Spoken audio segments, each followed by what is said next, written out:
ശ്രീകൃഷ്ണ ജ്യോതിഷാലയത്തേക്ക് അവർക്കും സ്വാഗതം. ഞാൻ ജ്യോതിഷൻ വിജയം കൊട്ടു.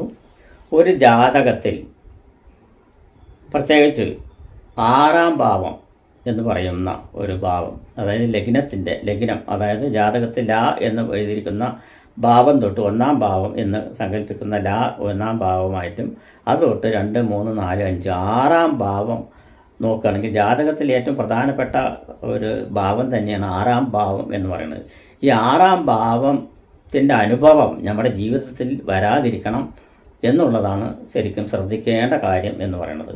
ഈ 6-ാം ഭാവം കൊണ്ട് എന്തൊക്കെയാണ് ചിന്തിക്കുന്നത് വെച്ചാൽ തസ്കരാരാതി വിഘ്നാതി വ്യാധി യച്ച തനുഷതി എന്നാണ് പറയുന്നത്.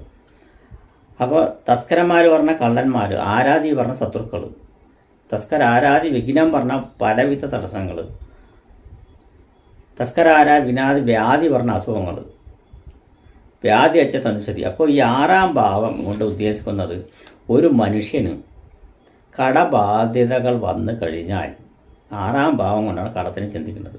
ഈ 6-ാം ഭാവത്തിൻ്റെ അധിപനായിട്ടുള്ള ഗ്രഹം ഏത് ഭാവത്തിൽ നിൽക്കുന്നുവോ ആ ഭാവത്തിന്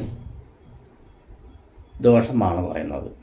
അതുപോലെ തന്നെ 6-ാം ഭാവത്തിൽ കയറിയിരിക്കുന്ന ഏതേത് ഭാവാധിപന്മാരാണോ അവർക്കും ദോഷമുണ്ട്. 6-ാം ഭാവം കൊണ്ട് കടസ്ഥാനം രോഗസ്ഥാനത്തിനെ മെയിനായിട്ട് ചിന്തിക്കുന്നത്, ശത്രുസ്ഥാനത്തിന് 6-ാം ഭാവം കൊണ്ടാണ് ചിന്തിക്കുന്നത്. അപ്പോൾ ഒരു രോഗമില്ലാതെ അധികം മരുന്ന് കഴിക്കാത്ത അവസ്ഥയിൽ ഒരാൾ ജീവിച്ചു പോവുകയാണെങ്കിൽ അതിനെന്നെ പുണ്യം ചെയ്യണം എന്നാണ് പറയുന്നത്. ഓരോരോ രോഗങ്ങൾ ഇന്ന് തൊട്ട് കണക്കാക്കുകയാണെങ്കിൽ ചെറിയ കുട്ടികൾ തൊട്ട് മരുന്ന് കഴിക്കാത്തവരായിട്ട് ആരുമില്ല എന്നാണ് പറയുന്നത്. എന്നിരുന്നാലും ചില അസുഖങ്ങൾക്ക് സ്ഥിരമായി മരുന്ന് കഴിച്ചുകൊണ്ടിരിക്കുന്ന ആളുകൾ യഥേഷ്ടമുണ്ട് താനും. അപ്പോൾ ഇവിടെ ജാതകത്തിൻ്റെ പുണ്യം എന്ന് പറയുന്നത് അസുഖം വരാതെ ഇരിക്കുക, അസുഖം വന്നാൽ മരുന്ന് കഴിക്കാതെ ഭേദമാവുക, മരുന്ന് കഴിക്കാതെ ഒരിക്കലും ഭേദമാവില്ല എന്ന് പറയുന്നത്. അപ്പോൾ അസുഖം വരാത്ത ലെവലിൽ നമ്മൾ ശ്രദ്ധിച്ച് കൈകാര്യം ചെയ്യണം. നമ്മുടെ 6-ാം ഭാവം അത്ര ശരിയല്ലെങ്കിൽ നമ്മൾക്ക് ഇങ്ങനെയുള്ള ദോഷങ്ങളെല്ലാം ഉണ്ടാവും എന്നാണ് പറയുന്നത്. 6-ാം ഭാവാധിപൻ ഇഷ്ടസ്ഥാനത്തിൽ നിൽക്കുക, 6-ാം ഭാവത്തിൽ ഗ്രഹങ്ങളില്ലാതിരിക്കുക, 6-ാം ഭാവത്തിൽ ശുഭഗ്രഹ ദൃഷ്ടികൾ വരിക എന്നിവയൊക്കെ ഉണ്ടെങ്കിൽ ആ ഭാവത്തിന് ഗുണം എന്നാണ് പറയുന്നത്. അതുപോലെ തന്നെ കടം വന്ന് പടർന്ന് പന്തലിച്ച് നിൽക്കുന്ന ഒരു ഭാവം തന്നെയാണ് 6-ാം ഭാവം. ഒരാളിനെ കടം ബാധിച്ചു കഴിഞ്ഞാൽ രോഗത്തിനേക്കാൾ ബുദ്ധിമുട്ടാണ് ആ കടം എന്ന് പറയുന്നത്. രോഗം മരുന്ന് കഴിച്ചാൽ മാറും, പക്ഷേ ഈ കടം മരുന്ന് കഴിച്ചാൽ മാറാവുന്നതല്ല. അത് പടർന്ന് പന്തലിച്ച് കഴിഞ്ഞു. പടർന്ന് പന്തലിച്ച് പറഞ്ഞ ഒരു കായ്കരത്തോട്ടം തന്നെ പറയാം.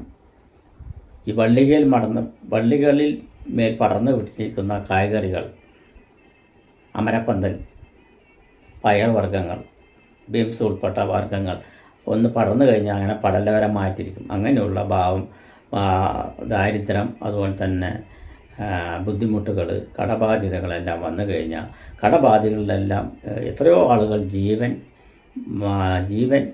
അതായത് ജീവൻ തന്നെ ആത്മഹത്യക്ക് തുല്യമായിട്ടുള്ളതും ആത്മഹത്യ ചെയ്യുന്നതും ഒരുപാട്. നമ്മൾ കൃഷി ചെയ്യുന്ന ഓരോ വ്യക്തികൾക്കും കൃഷിയിൽ നാശം വന്ന് മറ്റേ കടബാധ്യത മൂലം കടങ്ങൾ സഹിക്കാൻ പറ്റാതെ വന്ന് ആത്മഹത്യ ചെയ്ത ഒരുപാട് സംഭവങ്ങൾ നമ്മൾക്ക് കേട്ടറിവും കണ്ടറിവും ഉള്ള അറിവുകളൊക്കെ ഉണ്ട്. അതുപോലെ തന്നെ 6-ാം ഭാവത്തിൻ്റെ ഇത് വന്നിട്ട് ഒരു ദുരിതം പറഞ്ഞ 12-ാം ഭാവമാണ്. പക്ഷേ ആ ദുരിതം കൂടിയിട്ട് അനുഭവിക്കേണ്ട ഒരവസ്ഥയുണ്ട്. അപ്പോൾ ഈ 6-ാം ഭാവത്തിൻ്റെ ഇത് പറയണം, 6-ാം ഭാവം ശുദ്ധമായി കഴിയുകയും അവിടേക്ക് സുബർഗദൃഷ്ടിയെല്ലാം വരികയും ചെയ്തു കഴിഞ്ഞു പറഞ്ഞാൽ പുണ്യം കിട്ടും. അപ്പോൾ ആവുന്നതും ഈ കടബാധ്യത ഒഴിവാക്കാൻ നോക്കുകയാണെങ്കിൽ അത്രത്തോളം ഇത് ജ്യോതിഷപരമായിട്ട് എന്താ പറയുന്നത് വെച്ച് പറഞ്ഞാൽ ഈ ജ്യോതിഷത്തിൽ 6-ാം ഭാവം ഒരു വ്യക്തിപരമായിട്ട് 6-ാം ഭാവത്തിനെ ശ്രദ്ധിച്ചു കഴിഞ്ഞാൽ ജീവിതത്തിൽ പറയുകയാണെങ്കിൽ രോഗമില്ലാതിരിക്കുകയും കടബാധ്യതയില്ലാതിരിക്കുകയും ചെയ്തു പറഞ്ഞാൽ അവരുടെ ഏകദേശ പ്രശ്നങ്ങളെല്ലാം ഒന്ന് പരിഹരിച്ചു എന്ന് പറയാം. അതായത് മരുന്ന് കഴിച്ചുകൊണ്ടിരിക്കുന്ന ആയുസ്സിനെ നിലനിർത്താൻ വേണ്ടിയിട്ടാണ് മരുന്ന് കഴിച്ചുകൊണ്ടിരിക്കുന്നത്. അതുപോലെ കടം വന്ന് ആത്മഹത്യ ചെയ്യാൻ നിൽക്കുകയാണെങ്കിൽ കടത്തിനെ മാറ്റാനുള്ള മരുന്നില്ല, അതിന് പണം തന്നെ വേണം. പണം എന്ന് പറയണമെങ്കിൽ ഒന്നുകിൽ മോഷ്ടിക്കണം, അല്ലെങ്കിൽ ഈ ഗവൺമെൻറ്റിന് നിരക്കാത്ത എന്തെങ്കിലും ജോലി ചെയ്തിട്ട് വേണം ഈ കടങ്ങളെല്ലാം വീട്ടണമെങ്കിൽ. രണ്ടും തുല്യമാണ്. കടബാധ്യത വന്ന 6-ാം ഭാവം ജയിൽവാസം കൂടിയാണ്. ആറാം ഭാവം എന്ന് വെച്ച് പറഞ്ഞാൽ ജയിൽവാസമാണ്. അതായത് ജയിൽവാസം പറഞ്ഞാൽ കാരാഗ്രഹവാസം കൂടിയാണ് ആറാം ഭാവം. അപ്പോൾ ഈ ആറാം ഭാവത്തിനെ പറ്റി ഒരുപാട് ഇതുണ്ട്. ആറാം ഭാവത്തിൻ്റെ കാരകത്വം വഹിച്ചുകൊണ്ടിരിക്കുന്ന ആൾ ശനിയാണ്. ഈ കടം വരാനുള്ള കാരണം ധനത്തിൻ്റെ ഉടമസ്ഥനായിട്ടുള്ള വ്യാഴനാണ്. അപ്പോൾ ഈ വ്യാഴത്തിൻ്റെ അനിഷ്ടസ്ഥാനം വെച്ച് പറഞ്ഞാൽ 3, 6, 8, 12 എന്നീ വരുന്ന സ്ഥാനങ്ങൾ അനിഷ്ടസ്ഥാനമാണ്. ഈ ഭാവങ്ങളിലെല്ലാം വ്യാഴം മറഞ്ഞു പോയി കഴിഞ്ഞാൽ ഈ ധനസംബന്ധമായിട്ടുള്ള കടബാധികളെല്ലാം ഉണ്ടാവും എന്നറിയുന്നു. ഇനിയിപ്പോൾ ലഗ്നാധിപൻ തന്നെ 6ാം ഭാവത്തിൽ കയറിയിരുന്നു കഴിഞ്ഞാൽ അയാൾ എവിടെ പോയി ചോദിച്ചാലും ഇഷ്ടംമാതിരി കടം കൊടുക്കുവാനുള്ള ആളുകളുണ്ട്. കുറച്ച് ബുദ്ധിയില്ലാത്തവരാണെങ്കിൽ തീർച്ചയായിട്ടും അതിൽ അടിമപ്പെട്ടു പോകും. ഇഷ്ടംമാതിരി പലിശ കൊണ്ട്. ഇപ്പോൾ ചുരുക്കത്തിൽ പറയുകയാണെന്ന് പറഞ്ഞാൽ എത്രയോ ഫൈനാൻസുകൾ പണ്ട് കാലങ്ങളിലെല്ലാം ഈ ഫൈനാൻസുകളൊന്നും ഉണ്ടായിരുന്നില്ല. അന്ന് ഈ തമിഴന്മാർ വന്ന് കടം കൊടുക്കുന്നു. 100 രൂപയെല്ലാം കടം കൊടുത്ത് 95 രൂപ കൊടുത്ത് പിന്നെ ഒരു ആഴ്ചയിൽ 10 രൂപ വെച്ചിട്ട് അടച്ചിട്ട് 110 രൂപ അടയ്ക്കേണ്ടി വരും. അങ്ങനെ 15% അവർ പലിശ എടുക്കുന്നത്. ഇന്നത്തെ മൈക്രോ ഫൈനാൻസുകളെല്ലാം നോക്കി പറഞ്ഞാൽ 28% പലിശ എടുത്ത് കൊള്ള പലിശയ്ക്ക് പാത്രമായി. അതിൽ കുറച്ച് സ്ത്രീകളാണ് കൂടുതലും അനുഭവിച്ചുകൊണ്ടിരിക്കുന്നത്. കാരണം സ്ത്രീകൾക്കാണ് അവർ കൊടുത്തുകൊണ്ടിരിക്കുന്നത്. ആഴ്ചയിൽ അവരെ വന്ന് തെറി വിളിക്കുകയും മുറ കൂട്ടുകയും അവരെ സഹിക്കാൻ പറ്റാതിരിക്കുന്നതെല്ലാം ഈ 6ാം ഭാവം കൊണ്ടാണ്. ഈ 6ാം ഭാവത്തിനെയാണ് ശ്രദ്ധിക്കേണ്ടത് ജാതകത്തിൽ. അപ്പോൾ ഈ 6ാം ഭാവത്തിന് ചെറുത്ത് നിൽക്കാൻ എന്താണ് പരിഹാരം എന്ന് ചോദിച്ചു പറഞ്ഞാൽ അവൻ ശ്രദ്ധിക്കണം എന്നാണ്. നമ്മുടെ ജാതകത്തിൽ ദോഷ സമയമാണ്, അത് കാരണം കൊണ്ടാണ് നമ്മൾക്ക് കടബാധ്യത വന്ന് എന്ന് പറയാം. ആ ദോഷ സമയം മാറി പിന്നെയും കടബാധ്യത ഒഴിയുന്നില്ലെങ്കിൽ അവൻ്റെ പിടിപ്പ് കേടുന്നേ പറയാൻ പറ്റുള്ളൂ. അപ്പോൾ അതൊക്കെയാണ് ശ്രദ്ധിക്കേണ്ടത്. രോഗം, കടം, ശത്രുക്കൾ വിചാരിച്ചാലും നമ്മളെ അധപ്പതിപ്പിക്കാനുള്ള വഴികളുണ്ടാവും. നേരിട്ട് മുട്ടുക എന്ന് പറയും. പണ്ട് കാലത്തൊക്കെ ശത്രുത പറഞ്ഞാൽ യുദ്ധം ചെയ്ത് ശത്രുവിനെ നിഗ്രഹിക്കുക എന്നുള്ളതാണ്.